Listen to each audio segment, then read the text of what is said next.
सो जब आपको थोड़ी बहुत क्लैरिटी आ जाए कि भाई 1 साल बाद, 2 साल बाद, 5 साल बाद अपन अब्रॉड जा सकते हैं, तो अपने प्रोफेसर के साथ अच्छी दोस्ती यारी करके रखो। कनेक्शंस। ठीक है। उनसे तुम एलओआर बनाओगे तो वो ज़्यादा इम्पैक्टफुल होगा ताकि यूनिवर्सिटी में आपका सिलेक्शन हो। जर्मन यूनिवर्सिटीज़ के लिए आपको एक टैबुलर फॉर्मेट ऑफ सीवी लगता है जिसमें यू नीड टू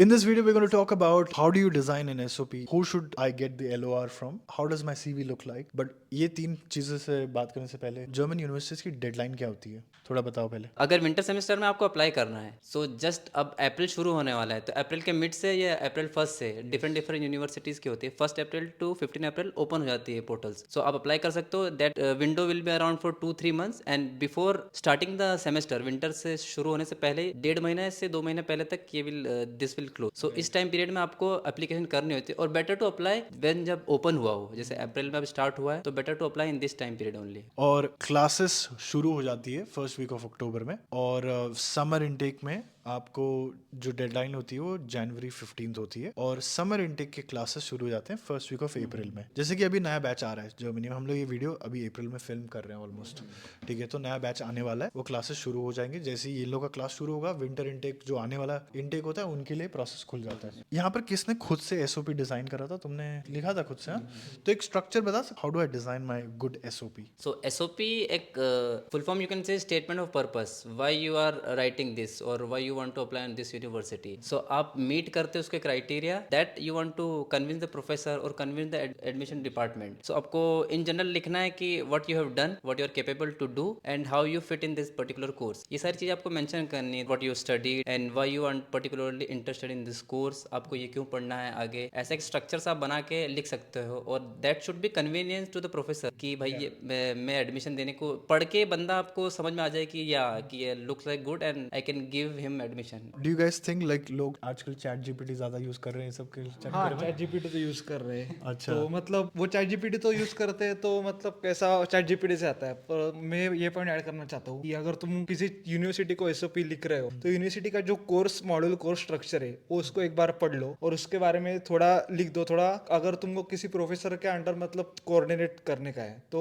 वो तुमने अगर लिख दिया स्पेसिफिकली तो उसका इंप्रेशन थोड़ा अच्छा पड़ता है। I want to study under this kind of professor for this subject, I want to pursue my career in this industry. So तुमको एक्सेप्टेंस रेट थोड़ा हाई मिलता है। इन जनरल अगर आप एसओपी लिखना चाहते हो तो फर्स्ट इन जनरल बता रहा हूँ कि फर्स्ट पैरा में आप लिख सकते हो कि कोर्स का नाम, कॉलेज का नाम, क्यों आप अप्लाई कर रहे हो, और फिर अगर स्पेसिफिक बोलना है तो प्रोफेसर का नाम डाल सकते हो कि मेरे को ये पर्टिकुलर सब्जेक्ट में इंटरेस्ट है, मेरे को इसलिए अप्लाई करना है। ये फर्स्ट पैरा हो गया। सेकेंड पैरा में आप एजुकेशनल बैकग्राउंड बता सकते हो कि मैंने बैचलर्स कहाँ से किया है, कितना जीपीए है मेरा, और फिर थर्ड पैरा में वर्क एक्सपीरियंस बता सकते हो कि कहाँ पे मेरा वर्क एक्सपीरियंस था और ये फील्ड से रिलेटेड मेरे को आगे एक मास्टर्स करना है। ये थर्ड पैरा में वर्क एक्सपीरियंस। फोर्थ में लिखना है कि आप जर्मनी क्यों आना चाहते हो और ऐसा क्या है कि आप जर्मनी चूज कर रहे हो बाकी दूसरे कंट्रीज से, और फिर अपने यूनिवर्सिटी के सिटी के बारे में बता सकते हो कि ये सिटी में मेरे को लाइफस्टाइल अच्छा लगा, यहाँ से कनेक्टिविटी अच्छी है। तो ऐसा ये 4-5 पैरा में आप इन जनरल बता सकते हो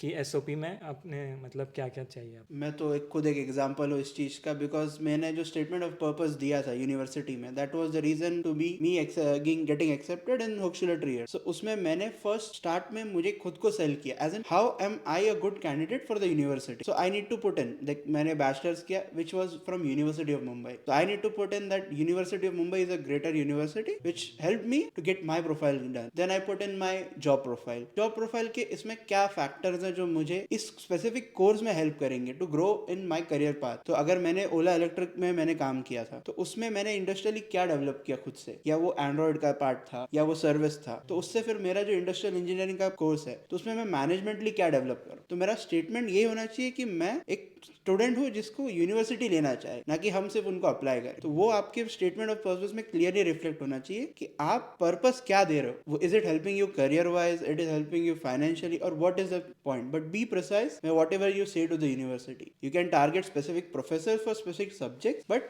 be precise that you need help from this specific university so that the university picks you up. अलग अलग यूनिवर्सिटीज के लिए अलग अलग एसओपी होनी चाहिए, क्योंकि कभी कभी आप मल्टीपल कोर्सेज के लिए अप्लाई कर रहे हो तो आप सेम चीज सबको चिपका नहीं सकते। 2-3 टिप्स और ट्रिक्स हैं, आप कह लो कि आप ये देख सकते हो कि उस स्पेसिफिक यूनिवर्सिटी में कौन कौन से प्रोजेक्ट्स चल रहे हैं, किस प्रोफेसर के अंडर चल रहे हैं, तो और उस प्रोजेक्ट्स के अंदर आप अपना कैसे इनपुट्स दे सकते हो, कंट्रीब्यूशन कर सकते हो, तो वो एक बड़ा हिट करता है जो भी उसको पढ़ता है एसओपी को। और एक तरीके से आपका 1.5 पेज का होना चाहिए, ज़्यादा बड़ा भी नहीं होना चाहिए एसओपी। और मेजरली मैंने काफ़ी एसओपी देखे हैं, क्योंकि मैंने खुद भी अपना लिखा था, तो काफ़ी सारे जो होते हैं वो कनेक्ट नहीं करते, 4-5 पैराग्राफ्स तो होते हैं बट वो एक दूसरे से कनेक्ट नहीं कर रहे होते। लेकिन एक बेटर होता है कि अगर आप एक स्टोरी की तरह अगर वो फर्स्ट लेटर से पढ़ना स्टार्ट करे तो वो एंड लास्ट लेटर तक ही करे, तो एक स्टोरी सी बननी चाहिए वो उसको, कि एक आपको दिखना चाहिए कि स्टिच करना बहुत जरूरी स्टिच है। करना आपको। बहुत जरूरी है। ठीक है, आपने पहला पैराग्राफ में जो लिखा है, if it's not reflecting in the हाँ, last in the last paragraph, paragraph एकदम कॉन्ट्राडिक्ट कर देते हैं काफी फर्स्ट और सेकंड पैराग्राफ एकदम से। how many LORs are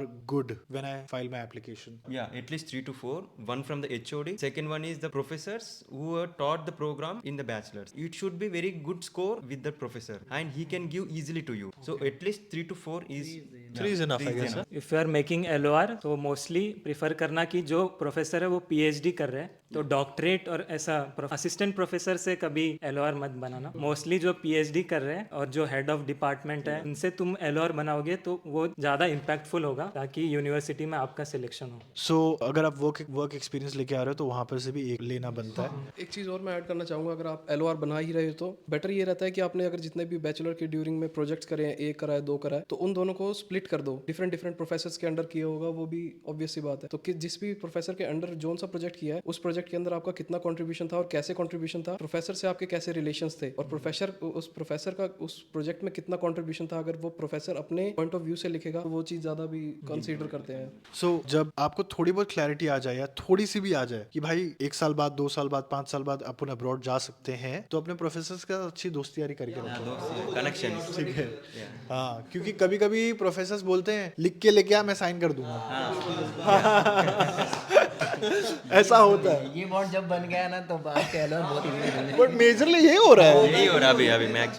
कितने प्रोफेसर बैठ के लिख रहे हैं कि हाँ ये ऐसा था वैसा था। आई मीन कम ही करते हैं, बट हाँ, like just be in a good reputation with people. Last point, can you conclude CV कैसा होना चाहिए, and then will end the video. German universities के लिए आपको एक टैबुलर फॉर्मेट ऑफ CV लगता है, जिसमें you need to be very clear with a photo, educational background, what were your from HHSC, SSC, and then if you have any work experience then you go to your projects, activities, co-curricular, आपने किसी NGO या किसी supporting organisation में काम किया हो, and then you end up with your hobbies और your other personal interest other than what you have mentioned about. तो ये सारे डॉक्यूमेंट्स बेसिकली आपको प्रोसेस में सबमिट करने पड़ते हैं एप्लीकेशन फाइल करते वक्त। That's it for now. अगर आपको वीडियो पसंद आया तो लाइक करना, and I will see you guys next time. Bye bye.